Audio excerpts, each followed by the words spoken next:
మీ పక్కింట్లో దిగుతున్నాం. సూపర్. వచ్చి సామాన్లు మోయొచ్చుగా. నేను వచ్చేసా. అమ్మ పలుకు జగదాంబ రమాదేవి శారదా పలుకు. స్వామి స్వామి స్వామి, రాబోయే రోజుల్లో లక్ష్మీదేవి మీ ఇంటికి వస్తుంది. మీ బీరువలోనే ఉంటది. అమ్మ పలుకు జగదాంబ రమాదేవి శారదా పలుకు. మీ దయ స్వామి. మరి నా బీరువాలో డబ్బులు అయ్యే తల్లి. ఇదిగోండి స్వామి. 10 రూపాయల 10 రూపాయలకి ఏమొస్తుంది? కొబ్బరి నూనె వస్తుంది. నాకు సరిపోదు. ఇప్పుడు 50 రూపాయలు తీసుకోండి, దారిలో టిఫిన్ తినొచ్చు. ఇస్తావా? నా రక్తంతో లక్ష్మణ రేఖ గీసేమంటావా? చెప్పు. 100 తీసుకోండి. నాకొద్దు. మీ అమ్మ ఏంటి అతనితో బేరాలు ఆడుతుంది? ఇంకెంత కావాలి? పంచభూతాలు 500. 500 ఇవ్వకపోతే చేయి కోసేసుకుంటా. 500? ఆగి ఇప్పుడే వస్తా. అమ్మ 100 ఇవ్వు.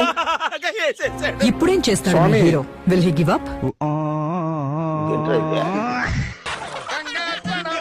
ఇది తాగితే ఒళ్ళు నొప్పులన్నీ తగ్గిపోతాయి.